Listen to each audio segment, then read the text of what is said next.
What's up, Big Mike?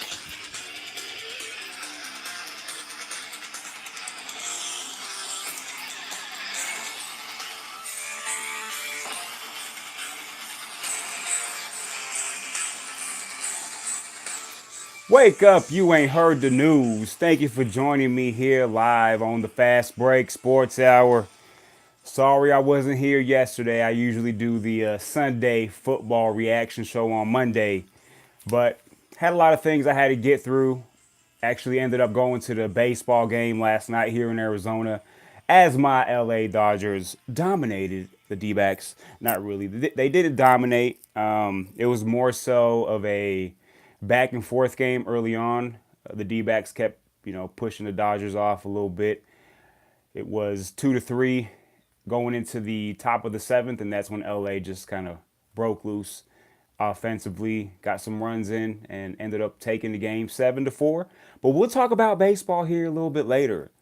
Let's get right into all of the NFL action that came down Sunday and Monday. So we're able to cover all of that and just some things that I really want to get off my chest and just talk about. That's really been an issue in the NFL. And again, thank you for joining me here live on YouTube, the Fast Break Sports Hour, Tuesday, September 25th edition. And right into it, man, let's get right into this bull sugar, these new rules that inevitably are going to get to the NFL putting flags on these quarterbacks. Because that's what it's looking like. That's what it feels like. I mean, because I was watching a lot of these unnecessary roughness and just kind of just going over them. And first of all, the Clay Matthews one, where it was just a normal sack and the dude still had the ball, like you're just going to sack somebody and tackle him. Like, that's where this one looked less than the one the week prior that they called the unnecessary roughness on, which it was right after the pass was thrown, and it just looked like you can't hold up at that point. He really didn't do anything extracurricular when you talk about roughing the quarterback or using all of his weight to pile drive the quarterback into the ground. It was a normal sack. I mean, I don't see any other way for him to sack a quarterback coming full speed, gets on top of the quarterback, and just tackles him. I mean, unless you want him to, like, in the middle of the air, when he's coming down on the quarterback, say, okay, let's pause it, let's freeze frame it, let me take myself away from the picture, and then you continue to fall. Because what they're saying is go ahead and put your shoulder into his midsection, but then hopefully he falls. If he doesn't fall, then that's bad tackling techniques. And we saw a defensive lineman for the Miami Dolphins, William Hayes, who ended his season trying to do such thing to where he's going and he's going to go get the sack on Derek Carr, and he has him. He's bringing him down, and as he's coming down, he tries to kind of let up to where he can just remove his body from Derek Carr, because Derek Carr is going to get sacked no matter what. And in doing so, he ends up tearing his ACL. So they're trying to protect the quarterbacks even with the just at the end of the day, what they're saying is the only thing that matters is the quarterback. We don't care if a defensive lineman loses his season because he's trying to learn the rules. You have to understand one thing. These players, and not just defensively, but offense and defense, they've been taught from the beginning that you have to go full speed, 100 miles per hour the whole time. Because if you don't, you're going to get injured. And you can't pick and choose when to slow up. Once you leave the ground, or you're attempting to leave the ground, it's kind of hard to say, you know what, let me just backtrack a little bit because I might end up falling on the guy. This is tackle football, man. I understand. There is a difference between pile driving a quarterback and then just tackling a quarterback and getting a sack. You can see when someone picks the quarterback up, and falls on the quarterback, and you can see all of his weight just fall on the quarterback. You can see that. That's you don't need the naked eye to say that was unnecessary roughness. He drove him into the ground. But if someone's coming full force and you get the sack and you land on them, that's football. There's no other way about it. You can't tell these guys to all of a sudden switch how they've been playing the last 15, 20 years of their lives just because you decided to change a rule and then the rule's even kind of iffy at that. And at the same time, we can't blame the refs because the refs, they're just doing what the NFL's telling them to do. I don't think the refs are like anything we see, they just have to go by the rule. Because if not, they get downgraded afterwards saying, you know what, you should have thrown a flag there, even though it didn't seem like the action was still there. They got to clean this up. And there are some reports that are saying that with all this that's coming down, with Clay Matthews talking about how the NFL is soft now, which it is, it's tough to say. I love the NFL, but I don't like it right now. I don't like how the offense can do whatever they damn well wish with no repercussion, and the defense is basically playing on stilts. Like, what can I do? What can I do? Can I tackle the guy with the ball? And if I do so, how can I tackle him? Can I touch the quarterback? And if so, how hard can I touch him? At the end of the day, man, you might as well just put flags on the quarterback and say, you know what, you cannot put any kind of force on the quarterback unless he decides to take off and run. And then even at that, there's a touchy subject there. He becomes a runner, but how hard can you really hit a quarterback that you're trying to protect from the beginning? Now you can't even sack the quarterback, and you saw that with that Clay Matthews. You saw it last night as I was reviewing those roughing the passer ones. Now there was one that where Ben Roethlisberger got hit in the head. Okay, you call that, but the other ones were iffy at best, and it's taken away from the game. It's making defenses not being able to play defense. That's why you're seeing a lot of these games higher scoring. And we thought it was higher scoring previously because of the cornerbacks unable to put any pressure on the receivers, where you can't really do anything past 5 yards. That was already getting kind of out of hand, but then the cornerbacks were able to recover from that. But now it's like you can't tackle somebody head first, even though you're just trying to dive for somebody. You don't know what's going to happen there. There's it's easy to tell when something's intentional and something's just football. And that's where they got to change this rule. They got to find a way to say, you know what, you cannot drive a quarterback into the ground, and that was already part of the rules. So I don't know what they added to it. It's you can't hit the quarterbacks after a certain time after he releases the ball. You got to hold up. But I think if the quarterback has the ball, you have to do everything in your will to bring him down. As long as you don't hit him in the helmet, as long as you're not hitting him below the knees, you should be good. That's what football is all about. You want to see that D lineman get that free shot and boom, hit him right in the back, and then the dude fumbles. That's football. We don't want to see, the quarterback play 7-on-7 back to pass, and then he can just wait all he wants. Because, hey, if anybody hits me, it's a flag. I'm going to get my 15 yards no matter what.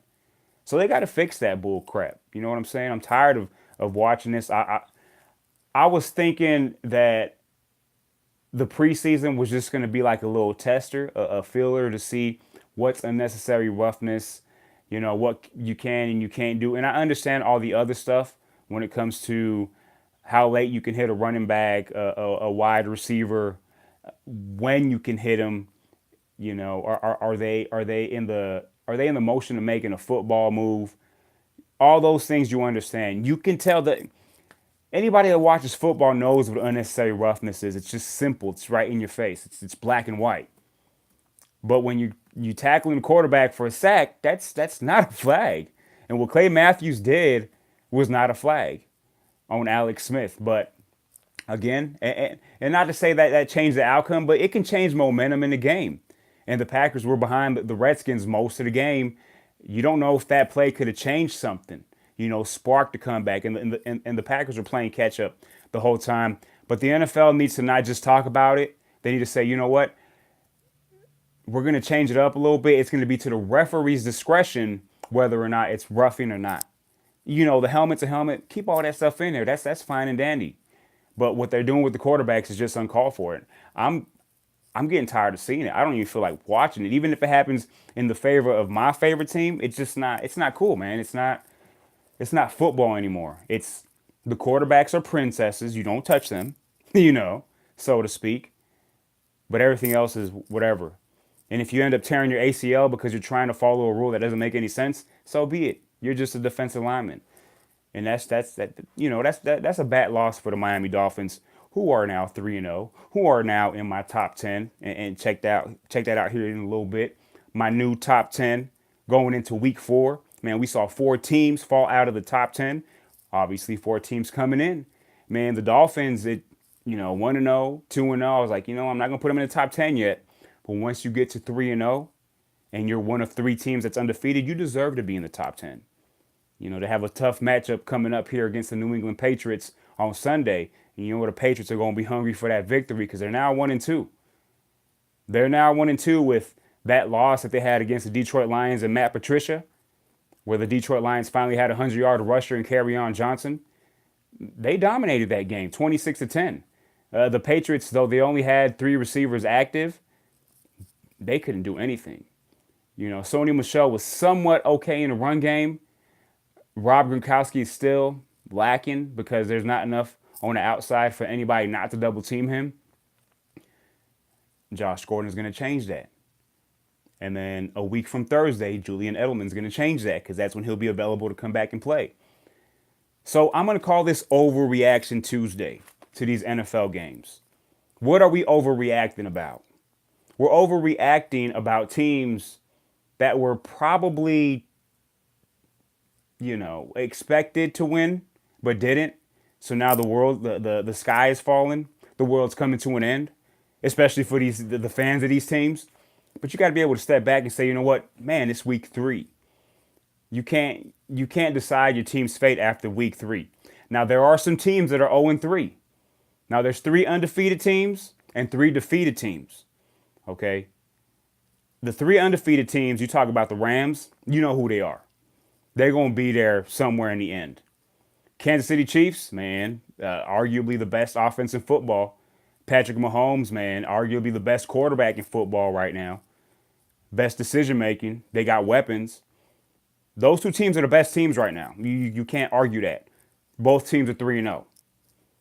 Both teams bring it offensively. One team in the Rams does a little bit better on defense. So the Miami Dolphins are that other 3-0 team. I put them in the top 10, but I'm not going to sit here and tell you that I know for a fact they're a playoff team. It's too early still. Get that win against New England, which I don't expect them to do.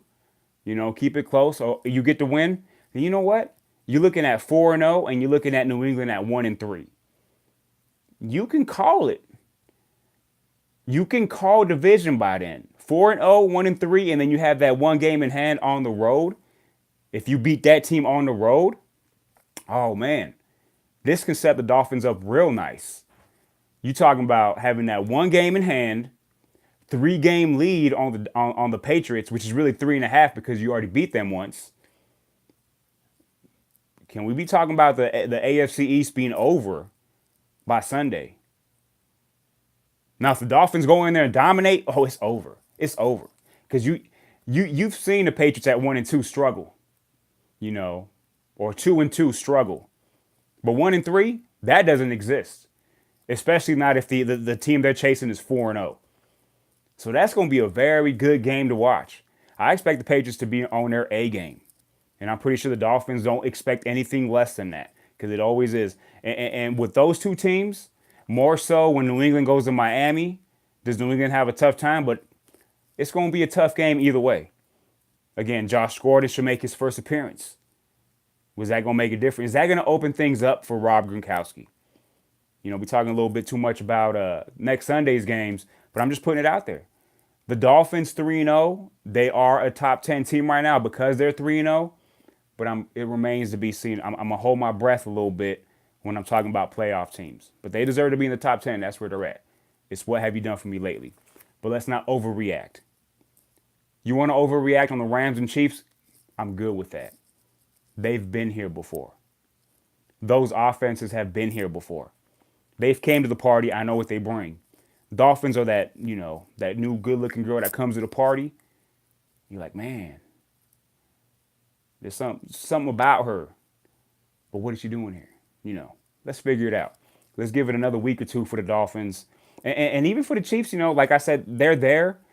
I think even if they stumble here in the near future, it's going to be a test. Now, it's not me being a Bronco fan, but anytime a division foe is playing on the road on Monday Night Football, it's going to be a tough test. Whether you're playing in Oakland, it doesn't matter their record, it's a test. Whether you're playing in Kansas City, doesn't matter their record, it's a test. Same thing goes for the Broncos. Now the Chargers are a different story. Their home field advantage isn't that it isn't up there to the ranks of those other three teams that I mentioned. But obviously they're still a good team. So anything could happen there. My point is when it comes to division on the road in a primetime game, you know, we could overreact. If the Chiefs end up losing to the Broncos, let's not overreact. It's a good possibility that happens. Just like, are we going to overreact because nobody picked the Bills to beat the Minnesota Vikings in the fashion they did? Man, like I've seen upsets where the team that's not supposed to win wins by like a field goal, wins at the end of a game, or wins by a touchdown at most. But they dominated the Minnesota Vikings from beginning to end. I don't know if the Vikings were overlooking them because they have the Rams on Thursday, which is easy to do. And it's one of those interconference games that I've mentioned previously. It doesn't really matter. Yeah, you lost a home game and you look wretched doing so. You didn't have your starting running back. That's one thing. But he wouldn't even have made a difference because the Bills just came out the gates on fire, taking a 27-0 lead. Ended up winning the game 27-6. No one saw that coming. The only people that saw this coming are the cuckoo Bills fans. That's it. and I'm not talking about all the Bills fans, just the cuckoo ones. The ones that actually thought they had a shot. Man, they won. So Buffalo Bills, man, 1-2. Are they the 0-2 team or are they the team that beat the Minnesota Vikings? I think they're closer to the 0-2 team. But now I've seen things, they're not that bad, but they're not the team that beat the Vikings. Vikings it's just one of those games. So let's not overreact. Let's not say the Vikings are a horrible team. They took one on the chin. It is what it is. It's their first loss. And we'll see how they make up for that on Thursday against the Rams. Who the Rams are going to be short two cornerbacks, Aqib Talib and Peters. They're both of their starters. So you got to see the Vikings are going to have to take advantage of that with Diggs and Thielen, a little bit of Kyle Rudolph sprinkled in the middle. That's going to be the game plan to beat the Rams. You're not going to beat them on the run, especially if Dalvin Cook doesn't play. You're not going to beat them on the run. So you're going to have to try to beat them in the air, and hopefully your defense steps up to the plate this time. So there's the Vikings. Took the loss against the Bills. Horrible loss. One of the worst, man, when you talk about upsets, it's probably one of the worst upsets I've ever seen just in the fashion it was. That was not supposed to happen. But it did because it's early on. Teams are still not who they're supposed to be. Especially when you got a team, the Vikings, they're gonna be vying for a playoff spot. But they still got a new quarterback. You got to understand that. That takes time still. This quarterback has 3 games under his belt after, being signed in the offseason. Yeah, they had a preseason and whatnot, but he's played 3 games. They're 1-1-1. Let's give it some time. Patience. The Green Bay Packers, another team in their division. They go to Washington. Any normal NFL fans are going to say they're going to beat the Redskins, even on the road, because the Redskins will look pretty bad, especially the week before against the Colts. And the Redskins can't really throw the ball. They're not going to be able to keep up. Adrian Peterson, that first game that wasn't real. It was a farce. But what happened? Redskins came out the gates. Boom. Adrian Peterson. They had the long pass to Paul Richardson. They came out the gates ready. That's just what happens early on. Teams get caught off guard. Aaron Rodgers is still dealing with the knee issue. The Packers are still not full force when you talk about their run game and their offensive line. That'll start to improve, especially with Aaron Jones coming back. For those of you that do that fantasy football thing, you go get Aaron Jones. He's going to take the starting spot. Guarantee you that, especially after He led the team in carries. They didn't run the ball much because they were down, but he had 6 carries for 42 yards. That's a hell of an average. So him coming back, especially with what the other two running backs were averaging, below 4 yards, you have to think that he's going to be next in line to get that full load if and when they're ahead in games, in the game, and not the way it was on Sunday against the Redskins. Not overreact. They're 1-1-1. Redskins are 2-1. We still don't know what the Redskins are. And we probably won't know until like week 6 or 7. A lot of these teams are just middle of the pack teams. And we're not going to know who these teams are until we get to week 5, week 6. We know who the LA Rams are. None of this is surprising. 3-0 is not surprising. Chiefs, the 3-0 is not surprising. Maybe Patrick Mahomes in the fashion he's been doing it early on, that probably is surprising. But he's done it each game the same way. He's just been, man, he's been full force when you talk about the aerial assault that he's had and the weapons. He's not just going to one guy. Everybody's getting some love in that offense. So there are some teams that you can say, all right, we know they're going to be there at the end. A lot of these other teams, you can easily say about 15 of these teams, you don't know yet. You don't know yet. Jacksonville Jaguars, it's the same story with them. They lost to the Titans, to a team that had been starting their backup quarterback, Blaine Gabbert. He got knocked out the game. Marcus Mariota, who wasn't able to go because he still has that numbness in his hand, they had to put him in. And he was able to hold off the Jacksonville Jaguars for a 9-6 victory. A field goal war. That's what it was. But this is what the Jaguars continue to do, is they show up for big games and you look like, man, Blake Bortles is on his game. He's finally arrived. He's not going to be just this average Blake Bortles. And then he comes over to Tennessee, plays that game on the road, and then you got average Blake Bortles, who can't even put up more than 6 points. So Jacksonville, again, they're going to be a team that's going to win games on defense. And then once in a while, you're going to see them explode for 30, 40 points. That's just what they do. And again, it's a road game against a division foe. We should not be surprised when two playoff teams from last year have a tight battle, especially the way that we were thinking about the Jacksonville Jaguars as them being that next team to get to the Super Bowl. It should not be surprising that them going into Tennessee, a team that was in the playoffs last year, their division foe that beat them twice last year. Remember that. The Titans beat the Jaguars twice last year. So it shouldn't be a shock that they beat them this year. It's just Jacksonville was able to take care of all the other teams. So let's not overreact on Jacksonville. They're still going to be there towards the end. But this up and down play on offense, that's going to continue. That's not a fad. That's not a farce. It is what it is. Let's not be surprised about that.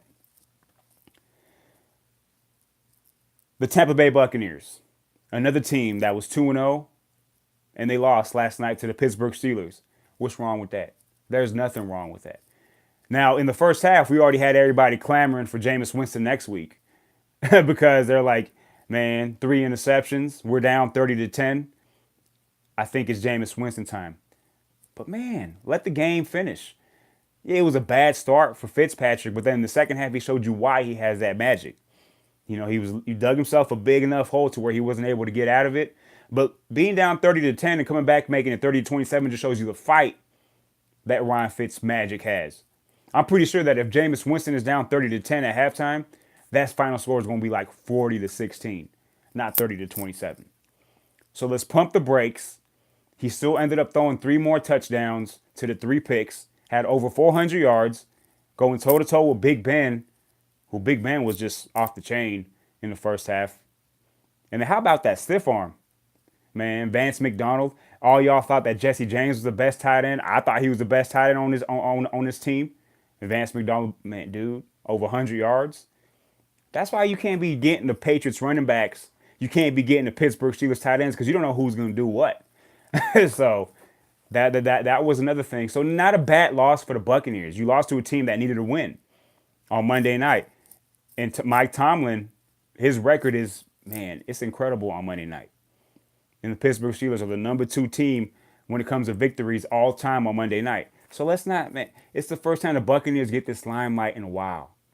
All right, and they didn't show up in the first half, but they came back in the second half. They proved to why they're still a pretty good team. Next week they play against a defensive team in the Chicago Bears.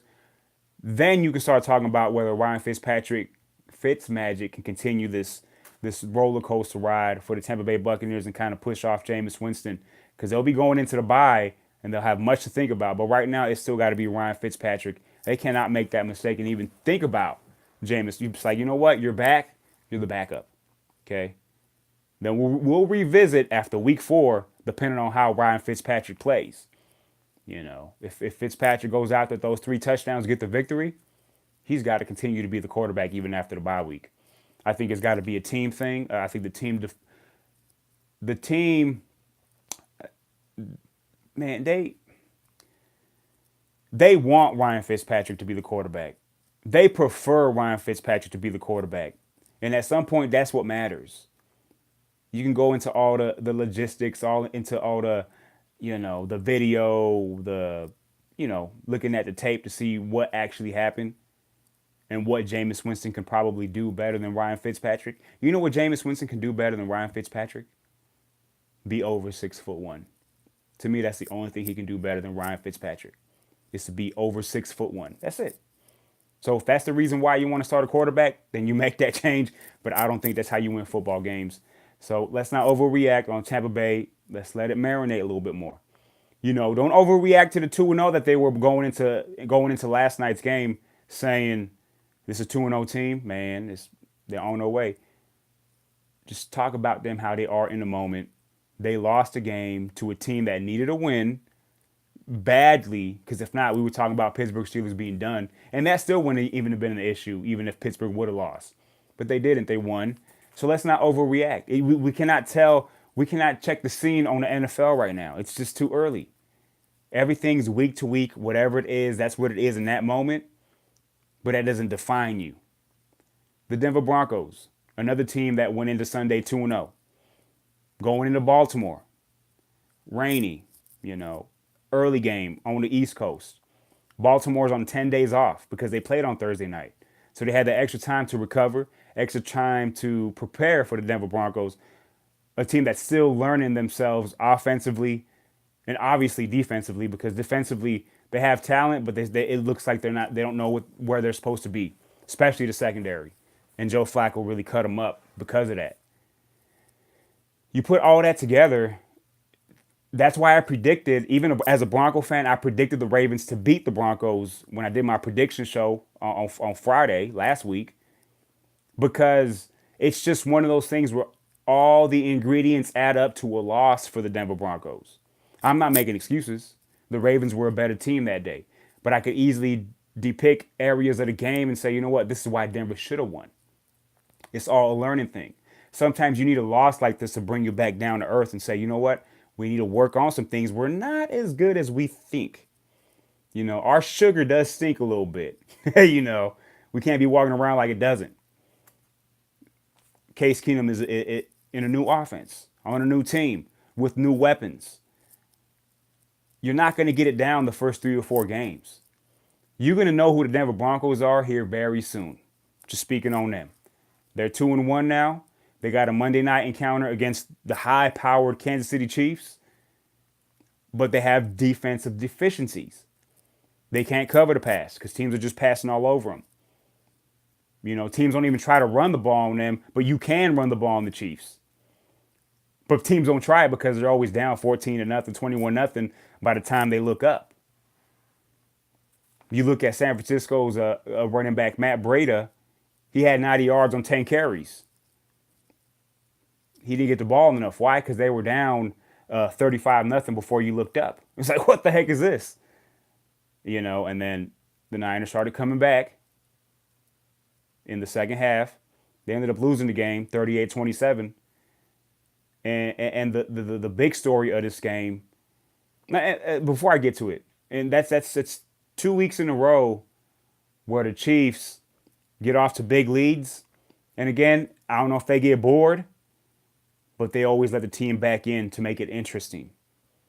So it's going to be interesting to see What team actually figures out a way to get a lead on the Chiefs and see how the Chiefs react? Chiefs don't know what losing is like yet. They haven't been behind yet. That's because they exploded against the Chargers early on.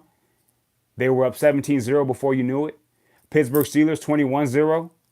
San Francisco 35-0. So they're used to just taking off. What happens when you're down 7-0 or 10-0? How do the Kansas City Chiefs react? It's up to the next team that's able to do that to figure that out and to find out how to beat the Chiefs. Obviously, you want to keep that offense on the sideline. The whole Tom Brady thing where as long as he's not on the field, we got a shot. I'm not saying Patrick Mahomes is Tom Brady, but just the offense, the way it runs, is pretty incredible. So that's the big thing here. Which team can start off, get some points, and see how the Chiefs react? Let's see how a rookie quarterback reacts when he's down. Oh, man, if I'm up the whole game, I'm playing loose. It's like a video game. I can do whatever I want. But if I'm down, am I going to press a little bit? I'm waiting for that hiccup, you know. We'll see what happens. Big game Monday Night Football. Kansas City Chiefs, Denver Broncos. But that's next week. But let's not overreact on these losses. Let's not overreact on some of these wins. You know. We overreacted about the Detroit Lions being horrible the first 2 weeks. New coach, new system. Got to figure it out. They did pretty good against the Patriots. But let's not overreact on the Patriots. It's just what they do. So let's not overreact. And let's just let it just ease right through to week 4, week 5. Figure out who your team is. Figure out what's wrong with your team. You start seeing the trends and then see if your team's able to fix it. And if not, then you might be in for a long season. Especially if other teams are able to say, you know what, that's their problem. And let's attack that, whether it's defensively or offensively. So let's not overreact. Let's let these guys keep playing. Let these teams get some more games under their belt. The league right now with only it's only the end of week 3 and you only have 3 undefeated teams. Usually you have 3 undefeated teams by week 5, week 6, then they start falling off. But it's the end of week 3 and you only got 3 teams that are undefeated. And vice versa, you only have 3 teams that are defeated. Let's look at those 3 teams that are defeated. The Cardinals, the Raiders, who's the 3rd team? The Texans. Okay. You guys can easily, I don't even got to say it. Out of those 3 teams, you guys know who's not out of it. Cardinals are out of it. They're 0-3. They brought in the rookie. I'm going to talk about that. I'm going to get back to Garoppolo, but let me just get these 0-3 teams out of my way.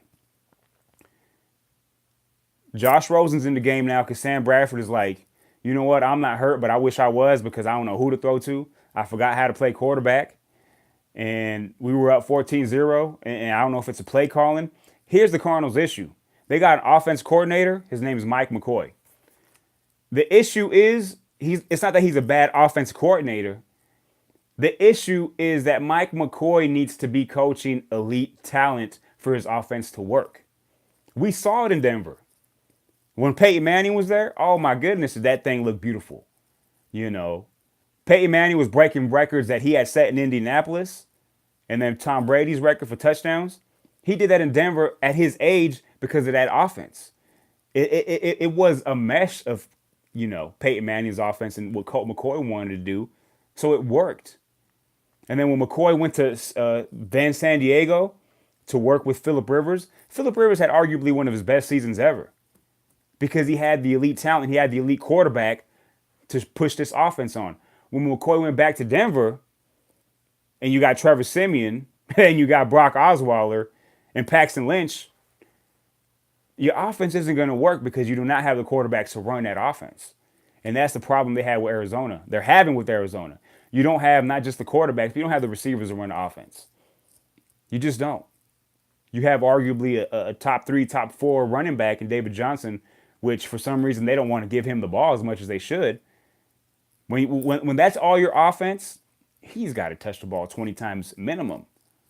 Minimum. You just paid the guy. Now I get the most out of him. So Sam Bradford, you know, it's done. You have to wonder if he's going to be released or traded Now, if I'm the 49ers, I look into that. I look into that with Jimmy Garoppolo down and getting with Jimmy Garoppolo. Let me wait on that. Let me hold up on Jimmy G. I'm going to keep y'all waiting. I know y'all like some Jimmy G. Sam Bradford now out. Josh Rosen was thrust in there in the fourth quarter. Kind of tough position to put him in under pressure, but do it. There's nothing wrong with it. You're not going to get nothing out of Sam Bradford from here on out. It's time for Josh Rosen to take over and get through his lumps, get through his growing pains, so that by next year you add some talent. He's got the experience, good to go. Seems like a pretty confident quarterback that knows what he's doing. So now it's time to play. 0-3 team, but and you know they're gonna have a little bit of spark with Rosen, but they're done. They're finished. Okay. If this team wins 6 games, I'd be shocked. I would be shocked, but they're finished. Oakland Raiders 0-3. They have a talented quarterback in most people's eyes. I think he's an average quarterback, my point of view.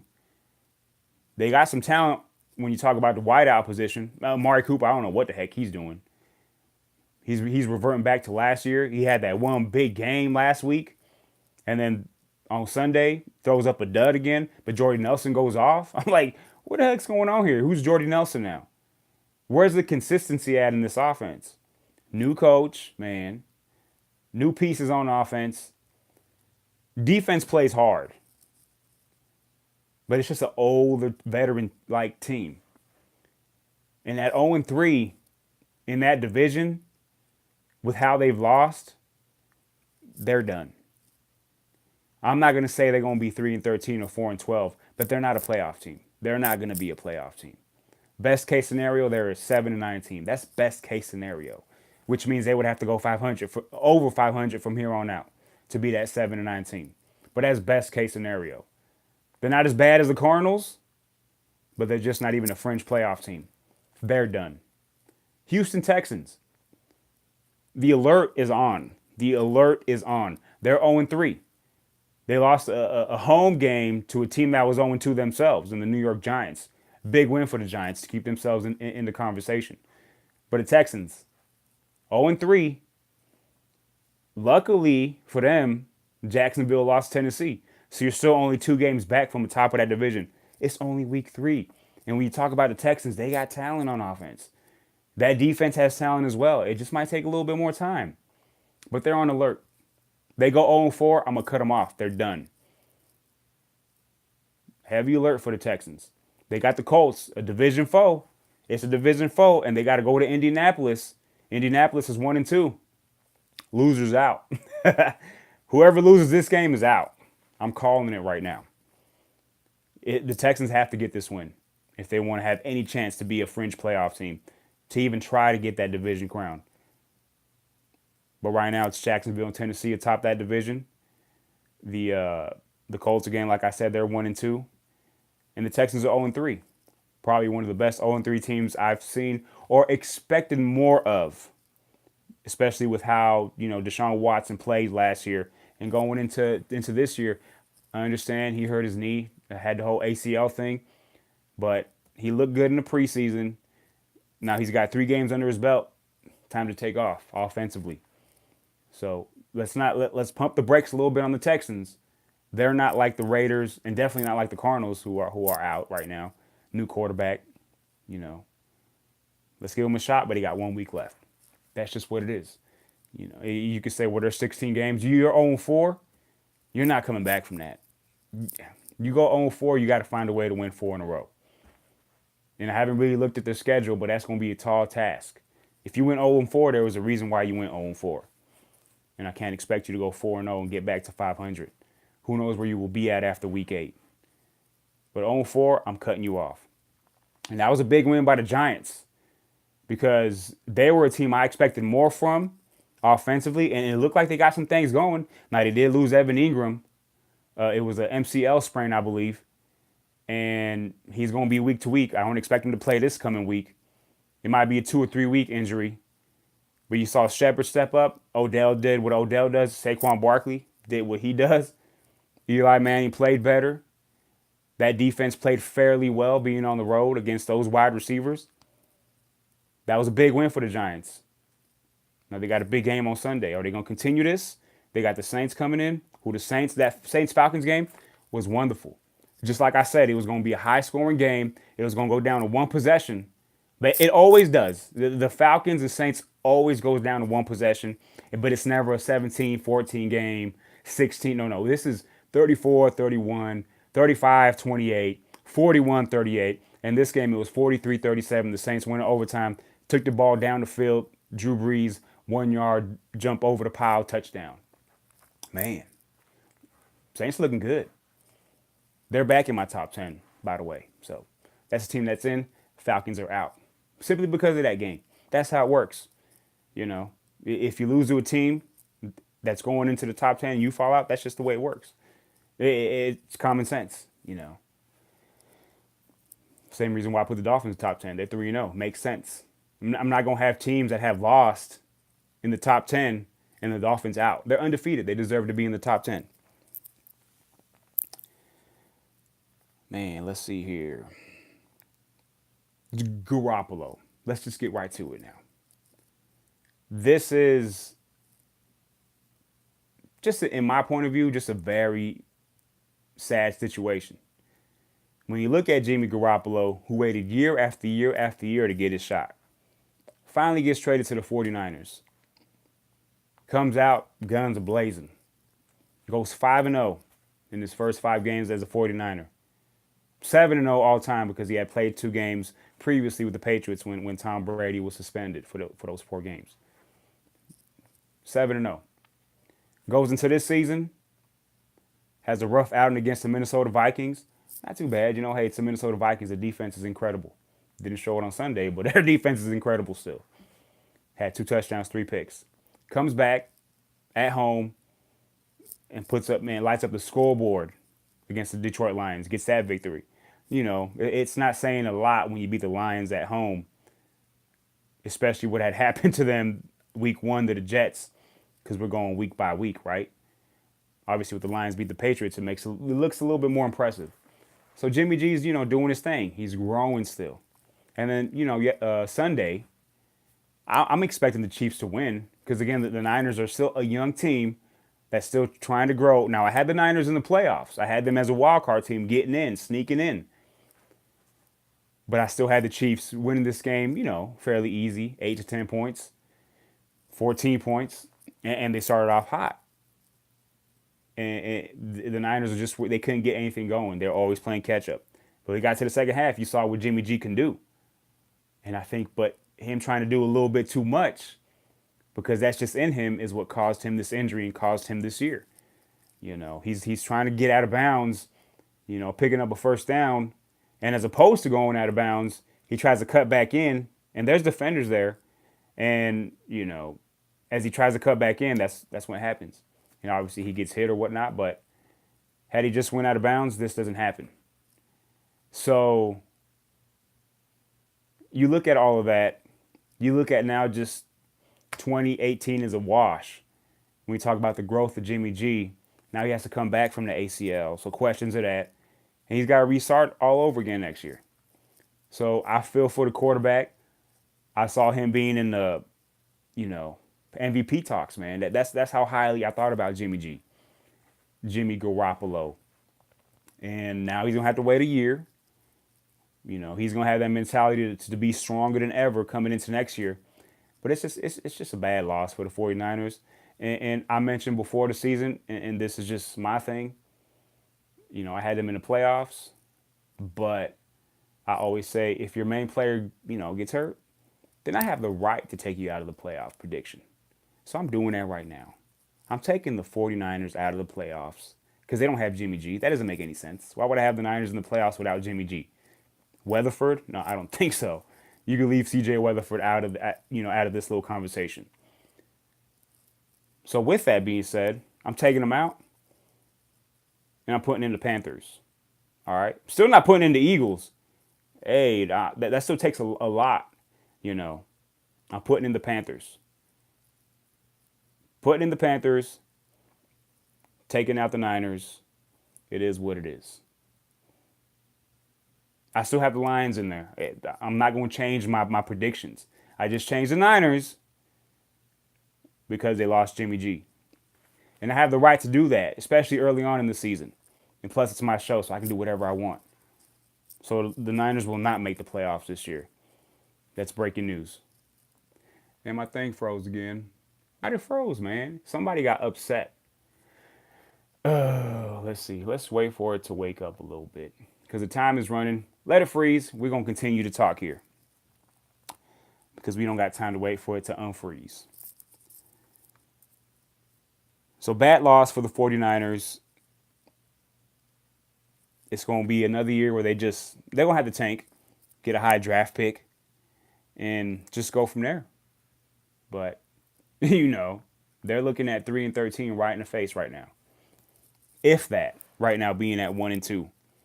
Again, guys, my screen froze. I don't know what's going on, but the time is still going. So I'm still live, so I'm just going to voice through this. Just check it out, man. It is what it is. So we went through the unnecessary roughness. That's bogus. They need to change that up. It's a little bit too soft right now, like Clay Matthews said. But talk about the teams that you don't need to overreact. I'm back. What's up, guys? Don't overreact on a lot of these teams that lost that you thought were, thought they were pretty good. And the way they lost. Let's not worry about that. Now, if they come back a week again and do the same damn thing, then you can worry about something. We'll talk about that next week. We'll get to that next week. But let's get right into the top 10. My new top 10. And let me get some music going. Because after I get to the top 10, we're going to get right to baseball. A little bit of baseball. Look at that, man. Hell yeah. Yeah, let's do this thing. Let's see here. It's going to be real fast, too. My top 10. Starting at number 10, the Buccaneers.